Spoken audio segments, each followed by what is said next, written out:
Shall we have a little chat about the title race in the Premier League? Because this time last week, Merce, you were sat here, you were watching your old team, Gunners, struggling and in the end losing against West Ham. You were talking and we felt, given that Liverpool had Man City to come and Newcastle United midweek, it might be a little bit early to be talking about open-top bus parades and booking the bus already. But it is now, isn't it, a question not of if, but when. For Liverpool. What, they book it or what? Oh, sorry. I thought you meant when they book it. We're going to get a film of you booking an open-top bus before the end of the season. It's just a matter... It's how many points. How many points from now on? They just got to stay concentrated, just got to keep on performing. They've been absolutely outstanding. You know, it will be being so professional because you've got the Champions League now in between, you know, 2 big games against PSG. They just got to... As long as they tick along, they'll be all right. They can afford 3 or 4 free slip-ups and they'll be all right. But, yeah, they won't want that to happen. They'll want to keep on doing what they do. And, yeah, I've been outstanding. I think, you know, the Man City game won that comfortably, in my opinion, and then Newcastle as well. So, yeah, absolutely. I can't talk highly enough of them. I mean, that record. I'd done the game against Nottingham Forest here when they lost. And I thought, oh, my God, I wasn't impressed at all. I thought they're going to... could struggle here a bit. Didn't they not learn a lot from that game? That low block, they were frustrated, they couldn't find an answer, but as the season has gone on, when teams have tried to do that again, they found a way around it. It almost came at a good time so early in the season. Yeah, I think so. I think it did. I think the other thing was it was straight after the international break. You know, I think with Slot being in Holland, I don't think it's the same as the Premier League. Do you know what I mean? I think when you come back from a weekend, you know, in Holland, there's a massive gulf, do you know what I mean? When you come back to the Premier League here, the lesser teams have got a good chance of beating you. It's a real leveller. And I think that taught him a lesson. I think it did. And I think it was one of them as well where that game was going nowhere. It was 0-0. And I thought the Wolves manager, Nunes, the Forest manager, done great, Nunes. At 60 minutes, he just went, you know what? I'm going to put on the wingers with speed, with Elanga and Hudson-Odoi, and they ripped them apart. Yeah. And I think he learnt there where... sometimes when it ain't going great, just be patient, do you know what I mean? And just take a draw here and there. But I think they've been absolutely outstanding. They've had a big advantage. They haven't had any injuries. Do you know what I mean? Yeah. You know, the Rolls-Royce at the back, Van Dijk's played every game. You know, Salah plays every game. You know, so that's a big thing. But, Tim, despite that, you look at the last couple of weeks for Liverpool. I mean, as Arsenal's injury crisis deepened, and Merce is absolutely right to point out on that front, they've been incredibly fortunate this season. But then you look at the 4 games, 11 points from 15 against Everton, Wolves, Aston Villa, Man City and Newcastle midweek. Is one of their greatest strengths this season, their relentless consistency. Absolutely. We're talking about a group of players who have been there and done it and won the biggest trophies. You know, so they've got that calm head about them. Got a fantastic squad of players. Let's have it right. I think the manager, the best thing he's done is not done a lot. You know, he's gone in there and kept it pretty simple. You know, it's not broken, so why fix it? So what he has done, he's made some happy players. You know, and he's tweaked it a little bit, grabbing Birch in that midfield area. Szoboszlai has been absolutely magnificent for me, and McAllister in midfield. They've got so many options off the bench. He's finding a way of keeping everyone happy. You can generally do that as a manager when you win every football match, you know. And I think going back to the injuries one, I think we've got to give him a lot of credit for that as well. It's not always luck that you keep your players fit. Sometimes it's by design, what you're doing in training. And I think a lot of teams like Arsenal have been crippled with injuries, Tottenham as well. They need to look at how they're training them from day to day in between games, and I think Liverpool have got it absolutely spot on. Of course, there can be contact injuries and a bit of luck, but when there's muscle injuries, you have to look at your sports science. You know, we talk a lot about these sports science guys in these clubs now. There is so many of them.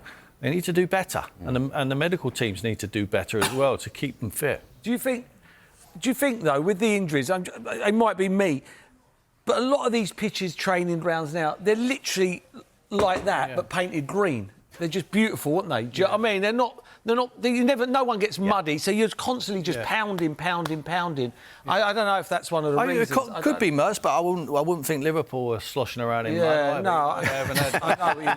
But when you're playing loads of games, I mean, Arsenal have just been bang unlucky. They have been unlucky. Yeah, and I think the injury debate is something we need to explore more between now and the end of the season. Sue, when you look at what happened midweek against Newcastle United, I mean, the way that Eddie Howe set his side up against Liverpool midweek. In terms of Liverpool performances this season, where does that one rank? Yeah, good. I think they've just impressed me. I think you looked at the 3 games that they had coming up, and they were tricky games, weren't they? You looked at Aston Villa, Newcastle and Manchester City, and the performance from Liverpool. There's lots of standout performances. You could have picked Diaz in this. I thought he was very good. I like him off the left. I know he can play central as well. Szoboszlai again, who we've highlighted as being a key player, but it's the individual players, yes, but it's also how they work as a team, and I think that's been so impressive for me.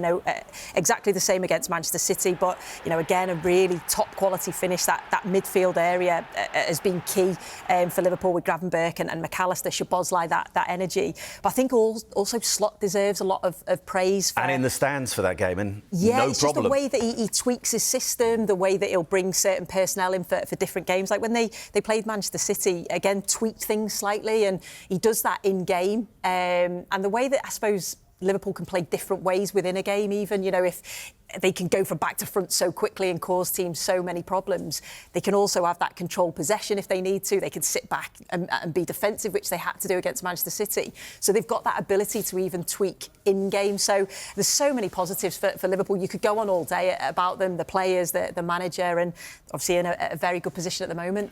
And there was a lot of talk, Dawes, at the start of the season about Slot inheriting essentially a garage full of Ferraris, terrific players, but you've still got to get a tune out of them, and my goodness me, he has done over the course of the season. As we continue to explore the comparisons between his predecessor Jurgen Klopp and what Arne Slot has done so far this season, and as Merce was saying, now just a question of when, not if, they win the Premier League title. What for you has been the single most obvious change under Slot from what we saw under Jurgen Klopp? I think the calmness in game management. You talk about when Arne Slot, you talk about how quick the counter-attack was. It was 100 miles an hour, and that could have played into the injuries as well. And you look at the possession here, it's down on when Klopp was there. Goals per game, very, very similar.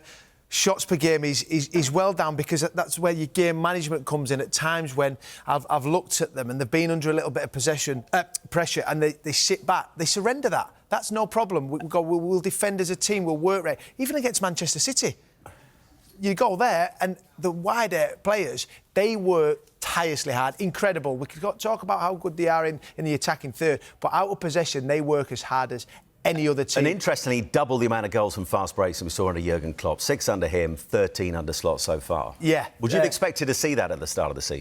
Probably not. Because we've always talked about when Jurgen Klopp was there, it was attacking football, it was free-flowing. But then I've said there, he surrenders possessions at time. He'll go, no problem. We don't have to be creative all the time. We'll be good out of possession. And I think that's where he's tweaked it. And Gravenberch, for me, is one. There's been so many heroes in that team, but he's an unsung hero that no one really talks about. That holding midfielder, you see McAllister in midweek, it gives him the freedom to go up and join in with the attacking threat. But you still have to have stability and reliability in that position. And whenever he has it, it's played in from a defender. He never gives it away. He's understanding if your fullbacks have gone. He picks up position. And Gravenberch, for me, is one that no one talks about. And it's all well and good scoring goals, and Diaz was magnificent. But that, as a defender, having that security has been huge for your players up the top end of the field to express themselves. That graphic there, goals on fast breaks, everyone would be shocked by that, because I think the gung-ho football was... the heavy metal football. And it absolutely was. And they were fantastic at it. And they got the ball forward to the most attacking, quick players, what they've still got as well. They've changed personnel. The difference is they're more clinical now when they're getting into the final third. And the reason being is because they can mix their game up, they can control the game, they can bring teams onto them. And then when they're breaking, people don't know what to expect. Whereas with Jurgen's side, there's not a criticism, because they were magnificent as well. You knew what to expect. It was predictable. They were going to come on. They're going to be 100 mile an hour. We're going to come at you in wide areas. So is the variety of the attacks been exactly? Key? I think it's key. It's key always in any football team, especially you're a top team, when you can mix it up and you can change it in game as well, and you have a certain amount of control. He talks about control a lot. You couldn't say that Jurgen Klopp's side had a lot of control in games. They would overrun teams. The power they have and the clinical finishing what they have. But I just think now they're more balanced. A little bit more balanced, and I think it's not a dramatic change what he's made, but certain tweaks what this guy's come in and implemented has been absolutely magnificent. The best thing about it is that he's got people smiling there now. You know, I thought it was Well, it helps when you're winning. I thought of course, it's easy when you're doing that. But I've said it here before, and I'll say it again. Mo Salah is key. He's a genius. At the end of last season, or being midway through last season, he had a stand-up row with Jurgen Klopp at the London Stadium. It thought it was the beginning of the end for him. All of a sudden, this man's come in, he's put his arm around him, told him to give him his last season. Perhaps he stays for longer. Let's hope so for the Premier League's sake and for our sake, because we want him in this country. And I just think the guy he's a difference. And Dominic Szoboszlai, Mercy, he was player of the match against Newcastle United in midweek, got a goal as well, his 5th Premier League goal of the season. Under Arne Slot, has he become a more complete player for Liverpool this season? Yeah, I thought he was outstanding last season. I thought he was probably one of the best signings of the season. I thought he started well, probably caught up with him towards the end of the season. This season, this lad, he works hard, he runs off the ball. It's an art running off the ball. You know, people want to work when they've got the ball at their feet. People don't really want to work when they haven't got the ball at their feet. He will make runs for the team, and he look at the distances he covers, but he's not one of them who just runs everywhere. He's very precise in when he makes his runs, and he gets himself into good positions. I think he's a top player. I really do. I mean, that distance cover there underlines what you're saying. Yeah. Top-ranked player. I mean, Steve Nicola saw this week, the former Liverpool player, described him as having a 4th lung. Yeah, but some people run around and they don't affect the game. They'll run around, but he affects the game, whether it be a run taking players away for Salah to get the ball or whatever it may be. He's top draw player. But he can only work when he's got Gravenberch and McAllister. Yeah. You know, it all works in a cycle. You know, if he goes and plays somewhere else and starts running here and making runs there, then they get picked off. But, you know, everybody knows what they're doing. They're all singing off the same hymn sheet. And that's the thing. When they break, they all break together. When they defend, they all defend together. And that's the recipe for success. Let's talk about how many points Liverpool could win the title by. Just having a look at previous records in terms of gaps come the end of the season. It's Man City from the 2017-18 season who did it by 19 points, and then Liverpool in the COVID years, 18 points, 2019-20 they won the title by. Tim, just how big could the gap be? It could be anything. I mean, that's down to who's going to finish second, and I say that because I'm not 100% sure it's going to be Arsenal.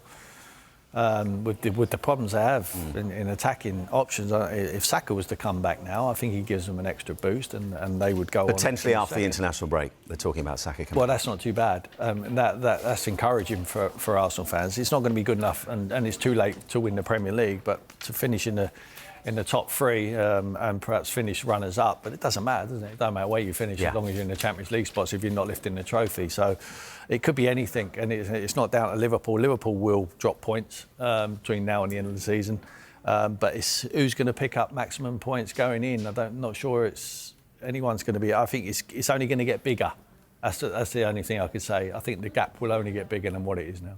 Now, let's just be honest. From our point of view, from a totally selfish point of view, we like a title race that goes long. Listen, if you're a Liverpool fan, you're absolutely delighted by what's happening at the moment, Sue. But as we look back at the biggest points gaps that have been overturned down the years, I mean, it does underline how hard it is to do. The gap 13 points at the moment, and Man United, the leaders, at Arsenal, overturned them in 97-98. That was the last time it's done. I was going to mention Norwich City there, 92-93, the first Premier League season.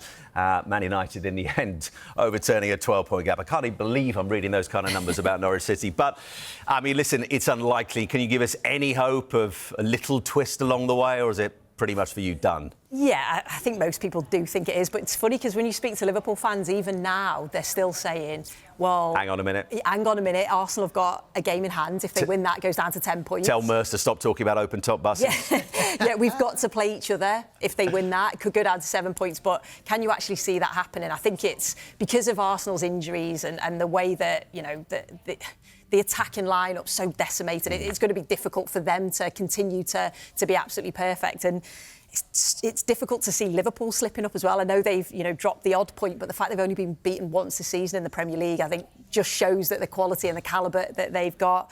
I've heard some people say, oh, well, what about complacency? I've not seen any sign of complacency with Liverpool. You know, the way that Slot keeps them going, the way that the players are just that winning mentality. So, yeah, that gap could be could be big. And just finally on this, Dors, Tim has already floated the idea, the possibility that actually, in terms of the team that finishes second, it might not be Arsenal, depending on when they get some of their key players back. If it's not them, who? No, I think it will be Arsenal. As critical as we've been in recent weeks with the performances the players have been missing, the 6 points ahead of Nottingham Forest at this moment in time. And I'm talking about consistency here from Forest's point of view. Manchester City, who are now in fourth, and you look and go, will they go on a run? And I don't say Arsenal being able to go on a run, so the season's done in my opinion, but I still think they'll find a way of being able to finish second. And people will say, well, how do you do that when you've got your forefront players out of the team? And I've watched them in recent weeks. We saw them against West Ham. Lacklustre in front of goal. The same against Nottingham Forest. Set pieces look their only real opportunity to score a goal. So you're saying, well, how are you going to win a football match? But I just think there's still be something in there to be able to finish second because of the teams that I've talked about in Forest. I don't see them being able to go on that run. And Manchester City against Spurs in me had a good win. But consistency, there's no other team that we can put in the word consistency because there's been none of it apart from Liverpool. Do you think Arsenal might have their eye on the Champions League? Maybe. That's yeah, another, maybe. You can say that with the teams. Whereas Man City haven't got that now. You know, I'm not thinking about Nottingham Forest. There was no disrespect, but.